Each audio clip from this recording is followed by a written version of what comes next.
No. Hmm. One is a false god. Ours is a golden god. My god is an awesome god. Exactly. Hello! Welcome to another Dark Machine Media episode. I don't even know what we're on. I think 40 something. We're chugging right Sounds along. right. 40 something. Butt chugging. But that's a company standard here. God damn it, now I'm curious. 46. We were on 46. Some new releases, a lot of game updates, Gamescom, Star Citizen. We got some stuffs to talk about. But we will kick it off with game updates. Now, Jose, you didn't actually buy it, but you did enjoy Tom Clancy's Rainbow Six Siege. Did you not? I did, in fact, enjoy it. Well, There was a free weekend several weekends back, and you did, twist my arm enough until I, succumbed and fucking downloaded it, and I had a blast. Yeah, I told you you'd have a blast. You had a blasty blast, and for some reason you didn't play it, and that saddens me. I didn't play it. You mean I didn't buy it? Buy it. That's it. That's the word. That's the word I'm looking for.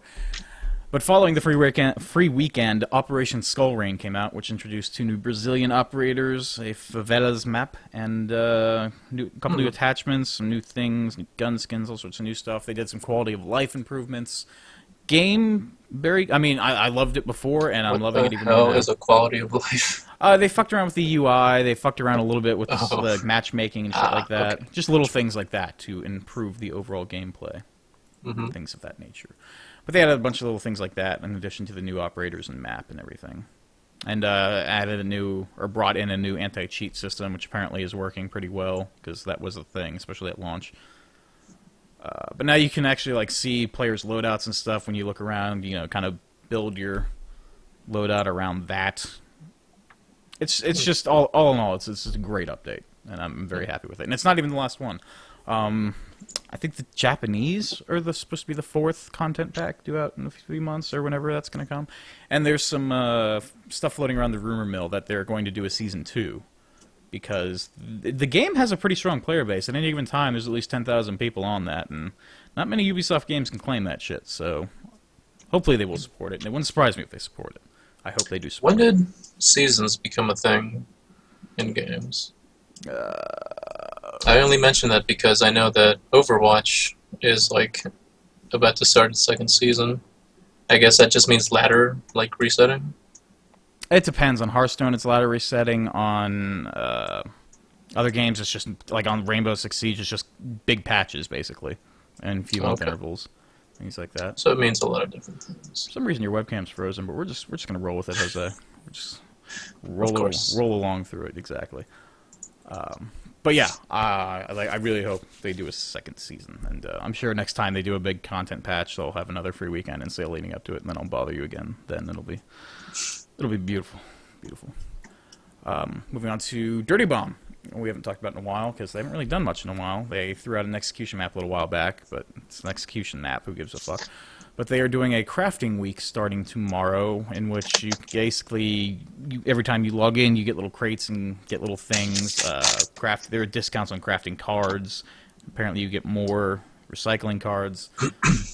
They're doing something. I like Dirty Bomb. And crafting is something they added recently. Yeah, to the a game, month or two ago, maybe a little longer. But yeah, you can just craft cards now. You can salvage old cards and craft new ones, basically. Yeah, I haven't really tried it, but it sounds like it's a better system than what they had before. Yes, the system they had before was fucky, to say the least. So I get your webcam back. Everything's groovy. Good. But yeah, happy about that. Moving on to Vermintide, another thing we haven't really discussed recently because not a whole lot has been happening recently. Still not a whole lot happening, but they're giving out free hats for a limited time, which come in the form of flowers. You can get flower hats for all your characters. It's beautiful. It's wondrous. It's a thing of beauty. It's like a Christmas wreath, essentially. It's a summer wreath, isn't it? Because, It summer. definitely looked like winter, Christmas time. You just say winter Is is that coming. holly? Is that what it is? I don't. Do I look like the type of person that knows different flowers and things of that ilk? Of that ilk, Jose? But I did some digging around on the Reddit forums and other places, and it looks like they have something in the works. But from what I understand, it had some issues with its foundation. They had to go back and rework a lot of things, not unlike Star Citizen stuffs, but we'll talk about that later. But it looks like, for a while, because they were coming out with new console, they're still coming out with console release, and it looks like they kind of dropped everything for that, but that apparently isn't the case. They're still working on some stuff. It's just they had some issues, and could be any day now, could be a week, could be a day, could be a month, but there is new content for Vermintide coming, which is good, because another Horde-ish Warhammer game is coming out soon that's going to seriously compete with it, if not utterly destroy it. But I don't want that to happen, because I really like Vermintide, and I know you really like Vermintide. Yeah, but after seeing that trailer, I don't know. The Space Hulk Deathwatch game. Space Hulk Deathwatch? Space Hulk something. Space Hulk Deathwing. Yeah, it's basically the same thing, but in 40K. And instead of rats, it's Tyranids. But yeah, but I still like Vermintide. I will still play Vermintide. I love Vermintide. I'm so fucking hyped for that game. I still enjoy it. It definitely did peter off. Yeah, it just picked up so much fucking steam in the beginning. Everyone was waiting with bated breath, excuse me, for the fucking next DLC, the next free maps, and then suddenly, everyone just stopped giving a shit. I guess because when you play the same content over and over and over, it gets old. I'll still pop on it occasionally and play the latest content pack because I still wanted to rock that game until I got past level 100, and that took forever. And that but was just something happened. That was with you grinding away at the fucking double XP weekend nonsense bullshit. Well, why not? No, I was on to you, sir. I just want to point that out. On to your shenanigans. Well, you have to look up because I have to look down. You under 100 noob scrubs. I'm 50 or 60. I'm not even close to 100. Get on my level. I would. Where's the next double XP weekend, sir? Oh, sick burn. Totally got me. Moving on to Orion, the greatest game ever being made for now and forever time. That fucking game. Last time we talked about it, we mentioned it was going free-to-play, and that saddened us. Apparently free-to-play is canceled. Saddened you? I didn't give a shit. Really? I thought I distinctly remember you being yeah, that sucks. It's hard to get emotion out of you, Jose, so I remember out of nowhere. It did make a lot of sense, but it's good that it's not coming, personally. I prefer that. But in addition to that being canceled, apparently patch came out under my nose, and they added PvP in the game, which includes 40-player free-for-all, basically, which I'm genuinely curious to see how that looks.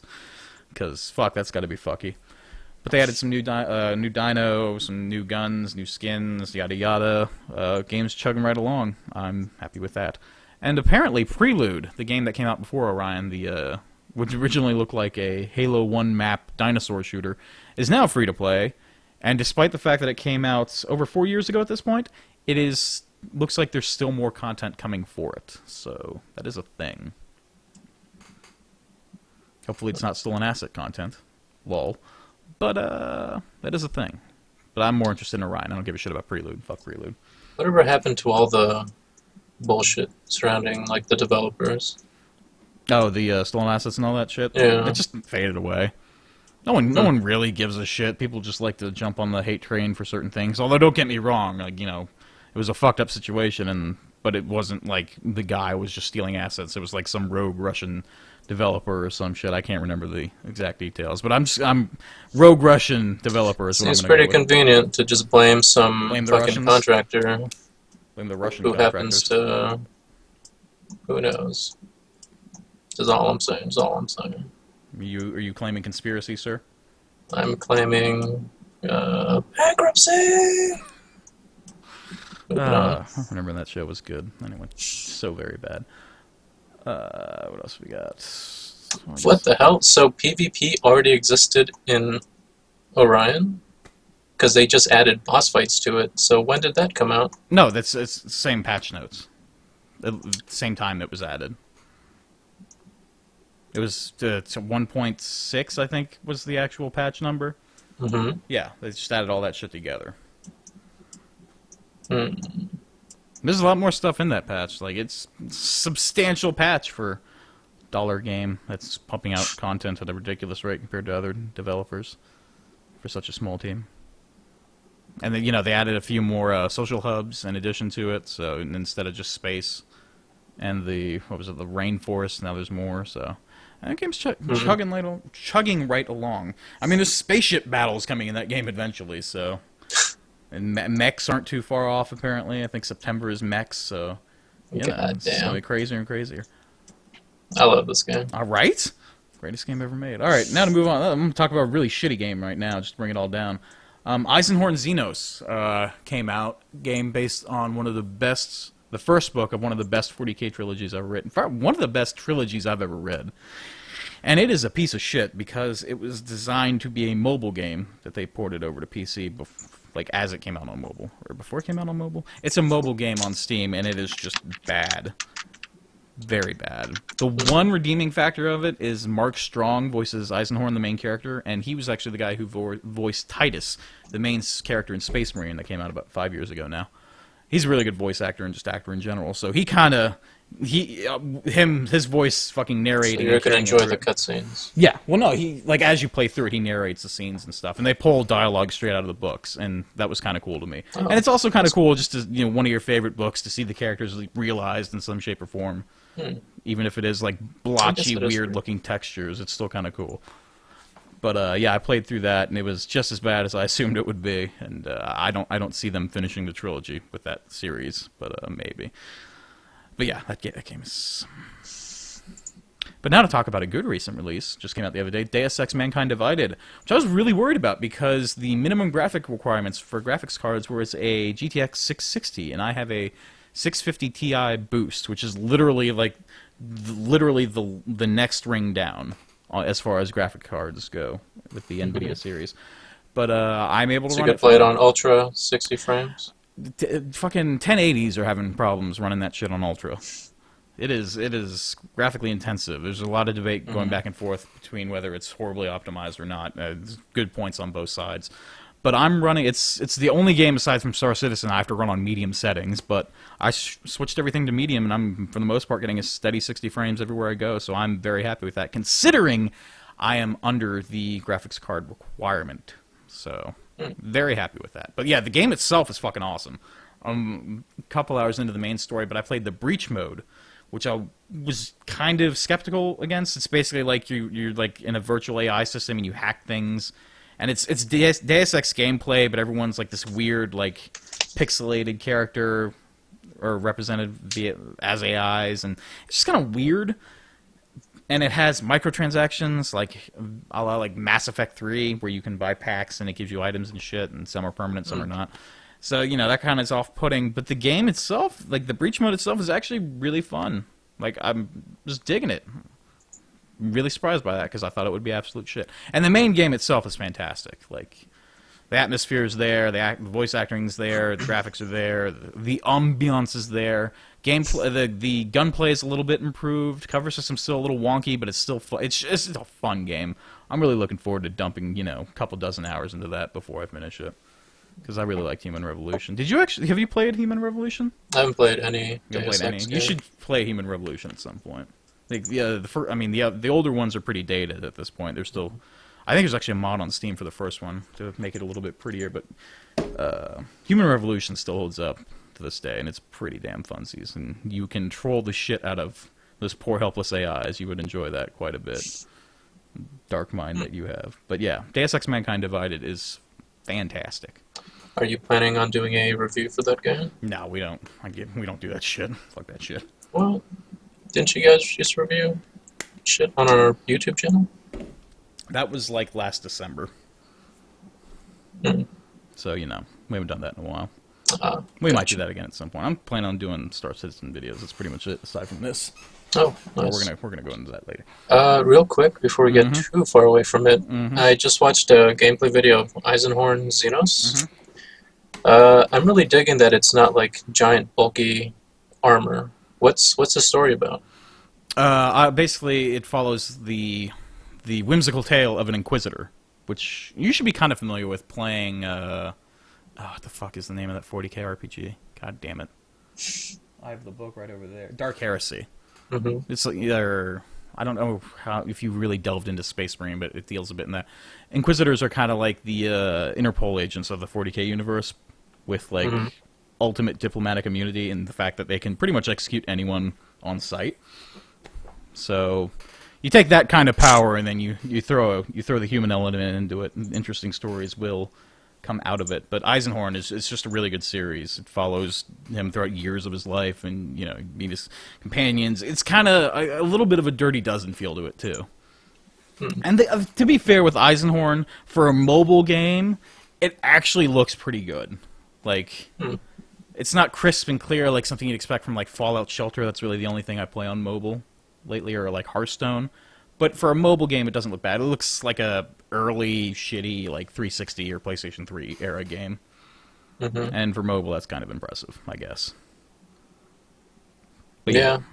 Everything decent I've played mobile is usually like 2D. Yeah. Or card games. Yeah.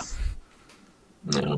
But in that particular instance, like if you were to play it, I would probably recommend playing it on mobile. It's a little bit cheaper on mobile. I will also say, I guess since we're back on Eisenhorn, the launch price was pretty reasonable for a 40k game, because usually shitty 40k games tend to be way overpriced. The standard price for it's like $20, and I think at launch it was less than $15. And I was genuinely expecting somewhere in the $30 branch, which is getting into Vermintide territory. So I was surprised by that. So that's why I wasn't fucking throwing a hissy fit about it, but still not a terribly good game. Really, really was happy to be done with it by the time I got through with it. I genuinely enjoyed maybe the first hour or two, and then by the end of it, I was just like, fuck, I want this to end. And then when I did end it, it's like, you unlocked a new outfit, you unlocked this, you unlocked that. Nope, uninstall. I want it off my hard drive. I want nothing to do with this. Are the environments just like hallways that lead into like atriums where you fight dudes? No, a good chunk of the story is told through like on your ship, but there are some weird environments in that series. Like towards the end of the game, you are chasing down a xenospecies which basically like built a dimension to have a meeting in for trading of a certain tome that holds a certain power, trying to like not give away things, but basically you meet in like a weird interdimensional plane of existence towards the end of the game, and the end of the first book, and that was kind of interesting to see, even though it, didn't look terribly great. But it's a really amazing trilogy. You should read that at some point. It's amazing. It's really sad they didn't get like a huge AAA developer behind it and like do a proper, even an on-the-rail shooter, an RPG, fucking RTS. I don't give a shit, but it's sad. Quit making me sad, Jose. We're moving on from fucking Eisenhorn. Piece of shit. I don't even remember what we were talking about. This game is on Steam? Eisenhorn, yes. It is on Steam. Well, I guess while we're talking about disappointing 40k stuff, Eternal Crusade has a release date, September 23rd, and it doesn't look anywhere near ready from launch. And when I went on the forums and the Reddits, everyone agreed it is months, if not a year, away from really being launch ready, and the player base has been dwindling for a while now. Granted, it's like a $40 early access game, so it wasn't exactly bustling to begin with, but if it launches anywhere near its current state, it's just going to be it's literally going to be a dead game. No one's going to buy it at launch. A lot of the features that they kind of promised aren't in the game and aren't likely to be put in the game inside of a month. So it'll just die off and be dead. And a huge part of that, I think, will be because they were originally planning to have... There are 4 factions in Eternal Crusade. There's Space Marines, Chaos Space Marines, Orcs, and Eldar. Originally, they were going to have the Orcs be like the free faction, so, people could download the game, kind of play it as an extended demo as the Orcs. And that would obviously breathe a lot of life into the game, but they're not doing that, and that's just going to significantly hurt the game. Honestly, I pretty much gave up all hope when they announced that, or when I found that out, so... Real disappointing. But who knows? Maybe they'll actually get it in a decent state before it launches. But like I said, it's about a month off. I don't see that happening. It is very early access. The gameplay trailer looks pretty interesting. I mean, it's basically a big lobby shooter. Of, what's that one game we used to play? Space Marine? Yeah, that's pretty much what it is. No. The other one where it's like over over the field camera, so like over the top view. You're fighting like waves of orcs and shit. Battle March? I have no idea what you're talking about. Was it a Warhammer game? It might not even be a Warhammer game. Let me just double check real quick. But go on, Tim. I didn't want to. Sorry for interrupting you. I'll try to find out. I was pretty much done. So you really think adding one more race would? No, I think having one race or just adding some element of allowing people to play it for free as like an extended demo, which they originally envisioned, would be a brilliant idea because it adds longevity to your game. And without that, at the high price tag they're asking, no one's going to buy it because it's basically PlanetSide but with the Warhammer 40k skin, which sounds awesome in theory, but if it's buggy and broken and it's missing a lot of features that they originally wanted to do and promised, then it's kind of who gives a fuck. It's basically just a big lobby shooter, which will get really old really fast and is not worth the asking price. All right, we're gonna move on to something you can relate to. Mountain Blade. It was Dawn of War 2. Oh, Dawn of War 2. Oh, you're talking about Last Stand mode. Mm-hmm. Oh, okay. There is a co-op mode that they added, but it's buggy. It's very buggy. Yeah, I remember there was a standalone version of the one mode we used to play. Right, they have a standalone Last Stand version for Dawn of War 2. Yeah, it definitely looks like that, except the camera's a little lower. Is that what they were going for? No, not at all. There's a co-op mode where you can shoot Tyranids, not unlike Space Hulk Deathwing, but it's nowhere near as fleshed out or looks nowhere near as nice. But it's kind of cool to pew Tyranids as Eldar or Orcs. I haven't even played as the Orcs yet. The Eldar were kind of cool to fuck around with, but the weapon balance in that game, for as long as I've been playing it, is completely fucked. So I'm not seeing good things. But let's talk about something positive. Let's talk about Mountain Blade Bannerlord, because they showed off some new gameplay. A little while back, they showed off some Siege gameplay from the attacker perspective, and then at Gamescom they showed off Siege gameplay from the defender's perspective, which I'm very happy with. A lot of weird little things that make Mountain Blade wonderful, weird little janky movements and shit like that. They appear to not be in Bannerlord, and that makes me happy. They're basically bringing Mountain Blade to the 21st century, even though it was started in the 21st century. That pleases me greatly. But what were your initial impressions of the wondrous Siege gameplay video? I can't think of a single janky thing that... Like, what do you mean? The weird arm twitches and like the head tracking. Yeah, the weird arm twitches, like the weird climbing up ladder teleportation at times. Like just little weird Mountain Blade bug things. I gotcha. That just didn't appear to be present in the video that we witnessed. The glorious video. What really made me happy was that it kind of like power washed any like crazy over, I guess, the previous demo that they showed off, the attackers one. It definitely, like, I don't know why in my head I thought it was something that was more than it was going to be. Like, maybe, I guess it was that initial hype for Bannerlord made me think that it was going to be like some hyper-realistic, crazy, game. A military sim now. Yeah, and that got me really excited. But then when I saw the attackers gameplay video, it like drew me back to reality, and like, yes, this is the perfect like upgrade to Mountain Blade. It's like exactly, it feels like the old game, except it's been upgraded essentially, which is what the game needed after such a long time. Yes. And very happy with everything I saw. All the weapon stuff seemed a lot more fluid in this defense gameplay than in the other one. You saw a lot more, like, I guess, like the rock chucking part. I did love the rock chucking part. Like that looked, where you can just bludgeon people to death with rocks from above. Yeah, and infinite rocks essentially. They didn't really show it, but it looked like you were just picking up the same rock from the same pile. I'm not buying into your infinite rock theory, sir.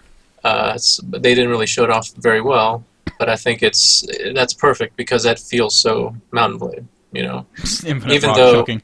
Yeah, even though you do have like a finite amount of arrows and like javelins and shit, something like that just seemed correct, you know. And it definitely looked like you couldn't just turtle in your castle. It looked like it was designed to essentially boil down to like hand-to-hand combat in the Yeah, end. like in the video, you can actually see like the defenses are chipping away as like shit's getting hurled at the walls. Yeah, so I'm really looking forward to this game.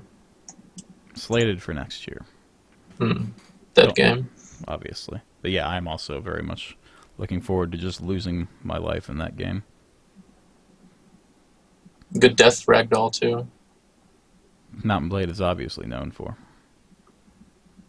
What else we got? Talk about Legends. So we can move on to the free-to-play games. Duelist is now on Steam, which you had no idea what it was, and I sent you, or you looked at the Steam store page and you kind of literally minutes ago. Yeah, well, half an hour ago. But yeah, it's basically a weird hybrid of like Pokemon and like a collectible card game, like Hearthstone or Magic the Gathering. It plays out like a card game. You build a deck and you collect cards, you build a deck, and you play a game. But when you, instead of just playing a card, you put a creature on a 3D battlefield, and it's a turn-based strategy game. So it's got a lot of little elements thrown together. It's not something I've planned on or have lost myself in, but I've dumped a few hours into the game, and I like the art style for what it is. It's very Dungeon of the Endless, Risk of Rain looking. Mm-hmm. Yeah, that's definitely what drew you in. Yeah. But yeah, it has that art style, but it's very smooth. It's very colorful. It kind of bursts to life as you play it. And from what I've read and from what I can tell, it's a pretty fair free-to-play model, unlike certain games. But yeah, that's now finally on Steam. I haven't messed around with it for more than 10 minutes, but I played the beta back in like January, and even then it was pretty solid and not very beta-y. So I think it's not going to be something that contends with Hearthstone to a serious degree, but I think it's going to be one of the like go-to games of that nature for the foreseeable future, because it's pretty fun to play, it's pretty fair, and it's just fun. So I think it'll be something that'll stay around for a minute, especially now that it's on Steam, because beforehand you had to like download the game off their website and use a launcher for it, yada yada. Now you can just do it all through Steam, makes it nice and easy, so that'll definitely bring in a decent amount of the player base for them. But yeah, you should check it out at some point. You might actually enjoy it. So is it it's definitely like a PvP? Is that the main shtick of the game? But you can do, there are like single player challenges. You can play bots and earn. You can actually earn orbs or crafting materials or currency to buy packs with by playing the bots at points if you wanted to. And a lot of the quests are fair. Instead of like winning with a certain faction or attribute, you can just play. You just play with it, and you get the rewards. So it's not as brutal as something like Hearthstone. The grind isn't as brutal, rather. But yeah, it's a pretty fun little game. You should check that out. But I'm gonna delve into Elder Scrolls Legends real quick, because I went pretty bananas on that game. I got the closed beta invite after waiting for like the better part of a year. And then 2 days later, it went into open beta. So I was just like, God damn it. But it plays out a lot differently than Magic the Gathering or Hearthstone. It's like a kind of a middle ground between the two. It's not quite as simple as Hearthstone. It's not quite as complex as Magic. But there's a lot. Deck building is a lot of fun. That's why I really like card games. It's just to fuck around with deck buildings and build dumb decks and have fun. And while that was a thing for Hearthstone for a while, it's becoming less and less a thing, for lack of a better term. But yeah, I've pretty much migrated over from Hearthstone to Elder Scrolls, and I have not regretted a thing. The rewards are way more fair. The grind isn't nearly... Like, with Hearthstone, it's pretty much impossible to maintain a complete collection as the game goes on without spending any money. With Elder Scrolls, I've been playing for about a month now, and I've already got almost half of the cards in the game. Now, granted, it's like Hearthstone. It's like comparing Hearthstone with the base set. Like, because, you know, when Hearthstone launched, it only had the one set, and Elder Scrolls only has the one set, and obviously they're going to be doing expansions in the future. But just the fact that I've been playing for about a month, and I've already got almost half the cards in the game, that's impossible to do with any set in Hearthstone. And I just keep comparing it to Hearthstone because it's the big boy on the block right now. If you play a digital collectible card game, you're likely to have either played Hearthstone or play Hearthstone regularly. And just... It's much more complex. It's got a rune system, so you can't just keep hitting your opponent in the face. Every 5 damage or so after a certain point, a rune will pop, and if it has a certain attribute, basically you can play it for free. So, like, say a wimpy creature hits you in the face, and another wimpy creature is about to hit you in the face and kill you, you can get a card pop to kill the other wimpy creature and live to the next turn, and then kind of come back. Or you can heal from getting hit in the face. Basically, it's a lot of things like that can happen, and it completely swings the way the game is without it just being completely RNG reliant. Obviously, there's some RNG that you need the prophecy attribute on the card to play it for free, but it's not like Hearthstone where you can just drop one card and the game completely swings and you just instantly win or instantly lose. There's very rare situations. That's happened maybe once or twice in the probably 100 games I've played. So. It's just a lot more strategic, and it's a lot more fun. And it's the Hearthstone lore. Like, I fucking hate Warcraft. It's all just a Warhammer ripoff. Fuck Warcraft. Fuck Blizzard. But Elder Scrolls is awesome, and the lore is awesome. When you do your first Arena solo run, which is basically Arena but against the computer, once you complete it all, you get the Adoring Fan card, which is like a 0/1 taunt card that can never die. Like, you can kill it or remove it from the game, and then maybe the next turn, maybe 5 turns from now, it just comes back and pops on the board and asks you if you need a drink of water or a sword or if it can polish your shield. It's just wonderful. I love Elder Scrolls Legends. It's fantastic. It's beautiful. Once it hits mobile release too, which is slated for the game's supposed to release this year, and then a little bit after that they're going to be doing iOS and Android mobile devices, and I think that'll really bring a lot of attention to the game. Because it really needs that. If you want to be a digital card game, you kind of need that in this day and age. But yeah, I'm really looking forward to that. I think we've covered everything but Star Citizen, so we might be moving on to that. Anything you want to talk about real quick? Playing? Anything interesting going on? Has some visual novel come along and just swept you away? Oh. No, I have not played a game in a while. Except for Star Citizen, of course, which we played last night. Yes. Yeah. We streamed it last week, too. That's right. And that. Alright. No other games. I guess this will be the point where we just delve into Star Citizen. Because a lot of stuff's happened with that. At Gamescom. And the fallout ensuing, but mostly Gamescom.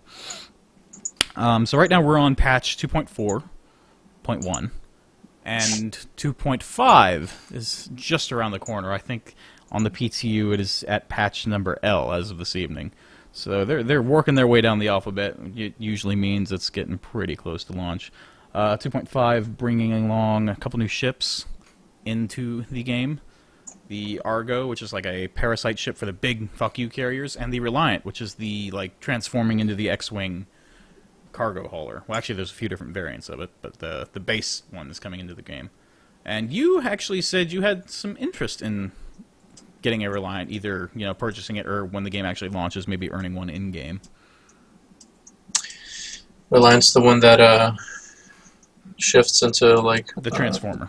Okay, yeah, definitely. Why do you want the Transformer, Jose? Is it just because it's a Transformer? No other reason except that it does cool shit. Not the fact that it uses alien technology to transform, just the fact that it transforms. The fact that it transforms. That is correct, sir. Which variant do you think you'd go with? There's the base one, which has the cargo hold in the back. There's the like news van variant. There's the skirmisher, which is the dedicated fighter, and then there's the researcher variant. Which one would tickle your interest the most, you think? Ship looks like it should be a researcher, simply because it looks crazy.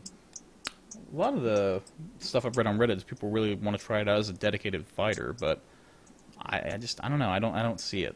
Obviously, that the skirmisher version is a ways off, so we won't know about that for a while. But it carries a decent amount of cargo, so the base ship isn't bad. But I don't know, news van, researcher, for the price point, or even like down the road when the game actually launches for the in-game price point, I just think you're getting close to being able to buy ships that are better for it, like the Herald for the researcher or the news van. And actually, I don't know of any research vessels that's in that price range. So, is that just a class of ship, or is that specifically research is going to be a thing in the game? Well, research is going to be a thing in the game. Science is going to be a thing in the game. Like news information is going to be a thing in the game, essentially.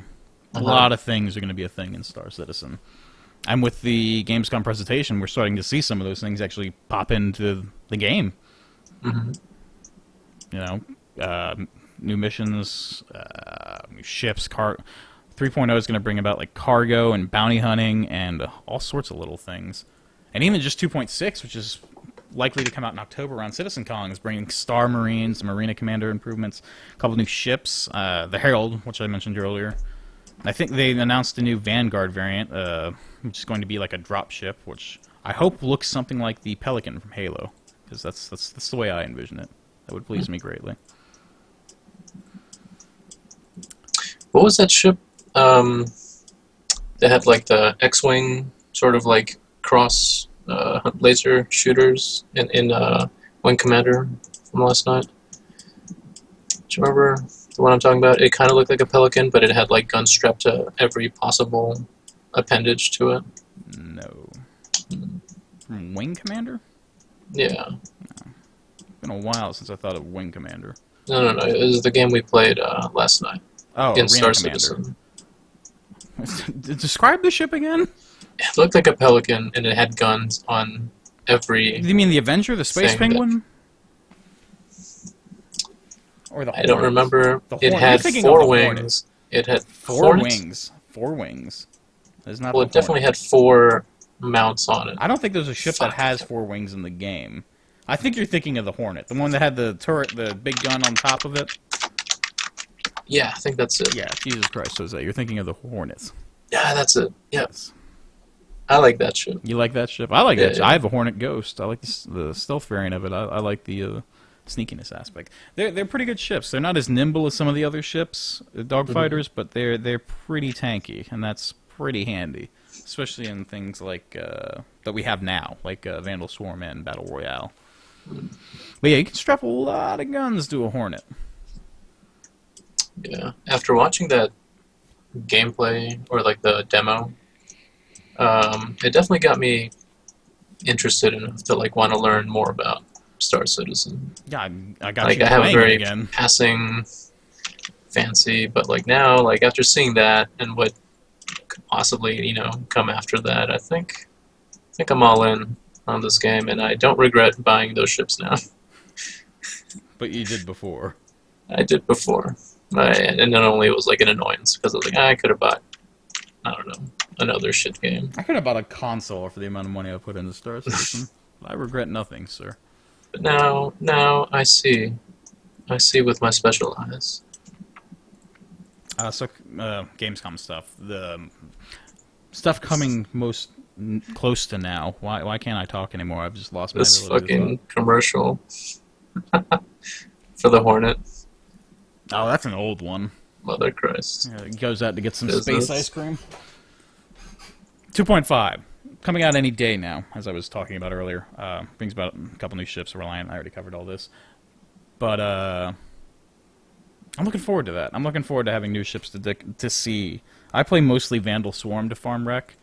I play Battle Royale on occasion. But I like Vandal Swarm. I like, getting to the end and doing all 18 waves and feeling good, man. It's a nice feeling. So it's nice whenever new ships are introduced to the game. You tend to see them a lot. I've heard some complaints on the way the Reliant flies right now. It just doesn't really feel right, according to some people, but I don't know. I don't plan on getting one, so I recently upgraded my game package LN to a Avenger, and I haven't looked back. I really like the Avenger. Big space penguin with a lot of PPU on it. Good times. But I like the Avenger Titan over the Reliant. I'm not actually sure which one carries more cargo, because I actually studied this, Jose. I looked at both of the cargo holds. I kind of measured it with my steps, and they look to carry about the same amount of cargo, Reliant maybe a little bit more, but I like the Avenger better. The Avenger looks like what a NASA spaceship would look, a NASA warship would look like in this century. Oh, so, yep, I agree. Yeah, I like the Avenger. It's very accurate. No. That's pretty much what everyone says. It's the go-to thing, but yeah, I'm not being cool or unique here. Then fuck you, Tim. No, I try, but yeah, Avenger, good stuff. 2.6 is bringing about Star Marine, and I already said all this. Racing in Grim Hex, that's the one thing I forgot to mention. Because you have despite apparently not believing in Star Citizen, you have a 350R, the racer variant of the 300 series. It's a pricey little ship, and it's currently the fastest ship in the game. And I had a M50? Is that right? The M50 the other racer. Oh, I didn't know you had the M50 at one point? Yeah, I think I sold it to get the 2 motorcycles. Oh, you picked up 2 Dragonflies. Yeah. Well, alright then. Dragonfly, hopefully soon. Yeah, racing was actually what drew me into the game, because I think I was on a Skype call with you and another one of your friends, and you were talking about what roles you guys would play in the game. And then at that point, I'd bought an Archimedes, and I'd be like, all right, well, I have to rely on you assholes to take me wherever, because I couldn't jump with that ship. Yeah, it's a parasite ship. You're not going anywhere with that ship. And so then I was like, you know what? Instead of like gunning, which is what you guys had, you had like huge guns with like fucking man turrets and shit. You're talking about cargo holds. You're talking about all that bullshit. I was like, you know what? I think I'd get more out of this game by like just fucking Tokyo drifting. Going fast. And in fact, I do have a lot of fun when we play Arena Commander, just like darting between asteroids and not getting any kills, but like it's definitely sometimes you just don't get in between the asteroids, to be fair. I think you watched me Tokyo Drift. I've seen you Tokyo Drift. You are getting better at the game, I will say that. When it was embarrassing at first. I was embarrassed to have referred you, to have you as a referral or a recruit or whatever. I was genuinely embarrassed. But you're getting better at the game. You didn't even know that was me who used your referral code. No, I absolutely know that was you. Don't you play me.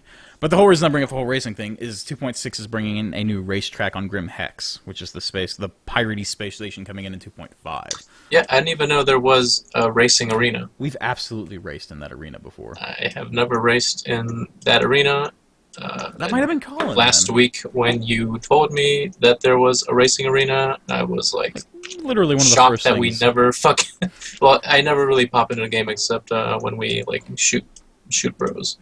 Well, we're gonna have to do some racing then, I guess. Yes, but yeah, they're adding a new racetrack. The current one they have is very bright, and it's in like a big, beautiful city, yada yada. It's very pretty looking. So I imagine the Grim Hex one is going to look a little bit more grittier. So that'll be kind of cool. But that's 2.6. But yeah, let's just move on to the big thing here. 2.7, which is now 3.0. Lot of changes with this. It's supposedly at the end of the year, which some are skeptical about, but honestly, I didn't think they'd get 2.0 out at the end of last year, and they managed to do that. And the fact that they're confident in August saying, yeah, we're going to be able to get 3.0 out at the end of the year, or it looks like we're going to be able to get 3.0 out at the end of the year. I'm pretty confident in that. But they're adding just so many new places to go to. Like I said, 2.5 is adding Grim Hex, but they're adding 3 or 4 more places to go to. New space stations, new asteroid belts, new moons. And the big thing is they're adding a lot of big elements into the game, such as trading, cargo, piracy, mercenary work, and bounty hunting. And that's really going to be like the foundation of the game is already there in the baby PTU, or the baby persistent universe, whatever they call it now. But once they get all those factors in, they start ironing out how that's going to work, how that's going to pay out, how you're going to be able to get ships and stuff like that. That's really it's exciting, Jose. It's genuinely exciting. I look forward to that. Grim Hex is a fucking asteroid base with a bunch of rocks tethered to it? Yes. That's fucking awesome. The from what I remember hearing, the rocks are tethered to it because so that they don't like float and hit your fucking Hmm. ship as you're coming in. Nice. Very nice. Very nice. But the big thing with 3.0, formerly 2.7, that's coming up is the fact that they're going to be redoing the netcode. Because unless you have the goddess tier of rig right now, everyone's getting real shitty frame rates on the persistent universe. Alpha, beta. I'm just going to call it persistent universe. They're getting real. I average around 15. I don't know what you get. I get around 15, 20 at most. Even people with like beefy rigs are getting below 30. But it's not a matter of hardware. It's just a matter of the netcode not really working out because it's rendering everything all at once. I believe it's just kind of fucked, and it's kind of sad that we're gonna have months of it still being fucked. But it's just one of those things where it's just kind of fucked at the foundation. They need to go through and basically rebuild it, and they're on track to do that. That's great. I really look forward to playing the universe, at a decent frame rate, which I haven't done since, I don't know, 2.0 launched, I guess. Maybe 2.1, because I took a break for a while. Missed a couple big patches. But yeah, that's the big thing, because despite everyone getting blown away throughout the presentation and everything, everyone was just like, yeah, has anyone noticed the frame rate's kind of awful? Like, what rig are these guys are running? And no one, unless you're really into Star Citizen, you don't know that, hey, it's a netcode issue. It has nothing to do with hardware, yada, yada, yada.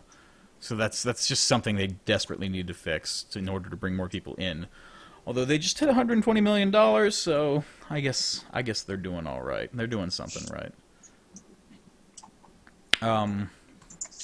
But they showed off a new mission in which you go to a spaceport to retrieve a black box. You get said black box. Pirate says, hey, they've got cargo down there. You want to go get the cargo? You're like, fuck it, I'll go get the cargo. Yeah. And they showed off ground battles for the first time, which looked really cool. In which they showed off the new car, which I forget the title of, but more importantly, they showed off the Dragonfly, the space spike. Did you like the space spike, Jose? I was really happy with the space. I like the HUD. I like the way it moved. I like the whole Star Wars speeder bike feel it had to it. I definitely like the reveal. Yeah, just that it was in a Drake box, if I remember right, and then just all of a sudden. And the fact that it was the limited edition Dragonfly that we both have. I assume you have. Because we're so snooty and above everyone. But yeah, I also did like that reveal. But yeah, you go to the planet, they showed off some planet-side gameplay, and then at the end, the pirate phones you up and goes, oh, you wiped out the pirates, good job. I'm going to take that shit now. And a few vanguards drop out behind you, and that's where it ended. And that was beautiful. That's a thing of beauty. I love that. That's the kind of feel they're going for with Star Citizen. Not that it's all crisp and clean, but there's, fucking you are a pirate. It's fantastic. And I'm pretty sure they're going to be leading with that type of atmosphere because that's the first thing, that's the first mission they showed off. That's the first big reveal for, the more extended game that we've gotten up till this point. So I'm very happy with that. I don't know if you expected something a little bit cleaner, more, I don't know, Star Trek-y, I guess. But I kind of like that it's got like a Firefly Wild West feel to it. That's pretty cool. I think right off the bat, I think they talked about it being like that. I definitely did not expect a Star Trek clean Marklar. But I'm really happy with it so far. That new demo made me even more excited. And I know I say it every time we talk about Star Citizen on the cast, but I think I really will now invest time into learning about the game. Just the other day, I think I learned a lot more by buying or renting weapons for my ship. That's the first time you've done that, right? Yeah, something I wasn't really sure how to do before, and you kind of talked me through the size and the types of guns, and yeah. It's a learning experience, and it was pretty fun, and I got a chuckle out of it, sending me a fucking invoice for the weapons I purchased for my ship and through my email. That's always pleasant. Yeah, I initially didn't mess around with the gun stuff. I initially, when I first got Star Citizen, I just started renting out all the ships just to get a feel for all the ships. You only have to play for a couple hours before you can start renting out some halfway decent ones. But yeah, I'm sure you'll work your way up to that at some point just to get a feel for everything. But yeah, the rec system's pretty fair in terms of stuff, letting you rent stuff, and I really like the fact that they give you 7 24-hour tokens instead of just a week straight. It's not as good as straight up in game time, but it's nothing to complain about really. But yeah, it was just there were just so many little things that they showed off in that presentation that we couldn't. I mean, the freelancer HUD. I really like the look of the new freelancer HUD. I had a freelancer for a while. I'm thinking about going back, but I have a retaliator, and I don't want to get rid of that. What makes it different? Just the way it's kind of all lowered a little bit. It was all laid out along the the cockpit view, which I think looked really good. It just looked really streamlined and really pretty. And I like the freelancer. I think it's nowhere near the size of Serenity, but it's the closest like Firefly ship that we've seen thus far. And it's honestly, the base freelancer is probably one of the best ships in the game, just out of versatility, because you can haul cargo. You could upgrade it a little bit and be an exploration vessel. You can upgrade it a lot more and be a missile boat. Like, freelancer's got a lot of versatility to it as a ship. I think it's one of the best ships in the game. Not, one of the best ships in the game, but I mean, if you're just fucking around, you can pretty much take out your freelancer and do just about anything. And it looks kind of like Firefly, Serenity from Firefly, so it's got that going for it. But I have the Retaliator, and a lot of stuff up in the wind about that ship. It's been about a year now since they announced the Retaliator modules, and nothing has come of it since, sadly. But it's just a giant stealth ship with turrets dotted along it. It's kind of like a weird combination of a stealth bomber and like a 40k orc bandwagon. So, beautiful. Beautiful. But yeah, you said you're really into the racing. I think the main thing right now that I'm looking for, right now with my fleet, or my group of ships that I have, because I have a Hornet, Ghost, and Retaliator, I'm really looking forward to stealthing stuff. Be it like carrying like high-value cargo through dangerous territory, be it like eavesdropping on something, gathering information, and getting the fuck out, be it just eavesdropping on motherfuckers and blowing them up. I think that's going to be very cool. That system's not in the game yet, and I saw no indication of it coming in 3.0, but I imagine it would come not too far after that, because that's going to be a big thing in Star Citizen, so I'm really looking forward to that getting implemented. But any closing thoughts on the whole spiel? What was the dollar amount you said? People have raised for Star Citizen? It hit 120 million a couple days ago. Okay. I just found a number for Destiny, the Bungie game. Right. At 140 from a leaked initial development contract for the game. And that's development and limited marketing, which was set to 1 million from Bungie. So it is on track for AAA game. I mean, 120 million. Definitely been a lot of AAA games developed for. I'm seeing a lot of really good games here for less than 30. Oh, I mean, 120 million. Star Citizen is getting up to the point where it's obviously for a while now. It's been the most crowd-funded thing in history, but it's getting to the point where it's reaching to the tops of game development as far as funding goes. I think it's in the top. I'm pretty certain it's in the top 50. It might be in the top 20 at this point. Yeah, this article I'm seeing only goes to 2014. So I'm sure there's been games with much bigger bullshits like the Call of Duty. What's the latest Call of Duty? I have no Infinite? fucking idea. Yes. Yeah, I bet marketing alone is ridiculous. And the thing about Star Citizen, they don't really need to do marketing. They need to do a couple of these presentations once or twice a year, and that's all that needs done.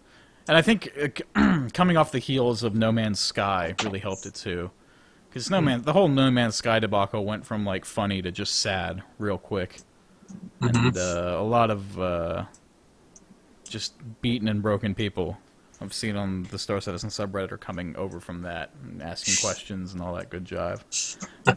And a lot of naysayers now, the go-to thing with Star Citizen is well, look at No Man's Sky, that flopped horribly. Obviously, Star Citizen will flop.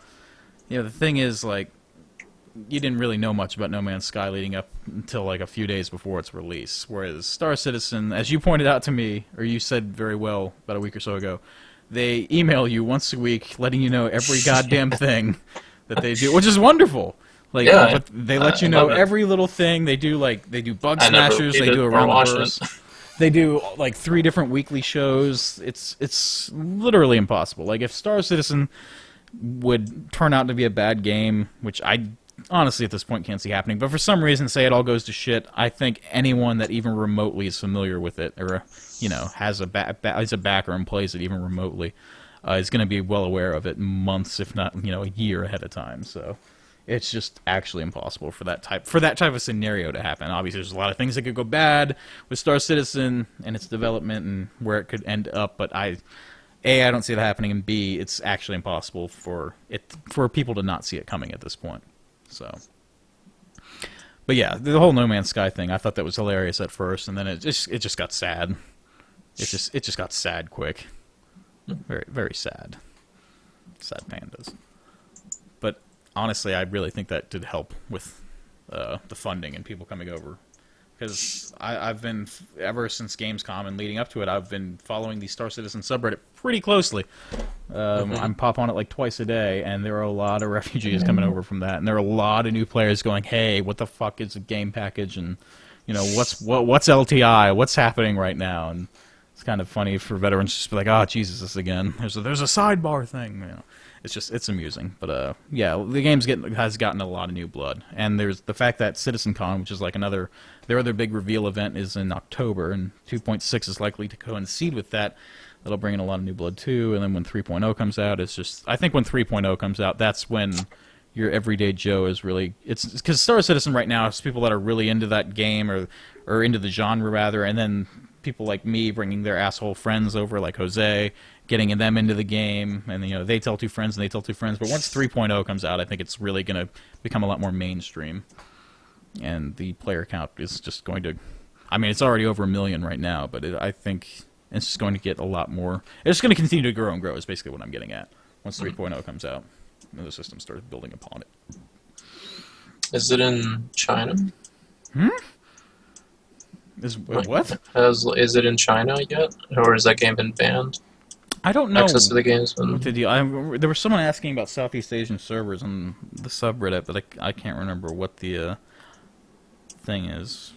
Most of the players I gather, from what I understand, are pretty much the Americas and like Europe, Japan even. I'm pretty sure I imagine there's some Chinese servers up, and there's some Chinese people.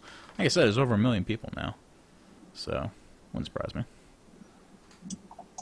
My God. Guess I'll have to check out this subreddit. Are you really that desperate to know what the deal is with the Chinese servers? No. Like, for all of these supposedly good resources for new players. I mean, there should be an FAQ sticking at the top, or at least there was last I checked. And on the sidebar, there's a lot of good information for new players. It's just, unless you're really familiar with Reddit, I guess you wouldn't notice it right off the bat. But generally, the Star Citizen subreddit is pretty helpful with new players and stuff like that. It's not like other games where they just flame you to shit, and that's hilarious. They'll actually help you out a little bit. Nice. But yeah, I think we're gonna go ahead and bring this to a close. Cool. It's been episode 46, something like that. Yeah. We're gonna do Stram next week. I don't know what we're doing. Maybe Vermintide, maybe Star Citizen, something else. Be back in a couple weeks for another cast. Hopefully Palmer will be around, or if Palmer's here, Jose will be missing. That seems to be the way of the world now. I can only ever get a hold of one of you to do this goddamn thing.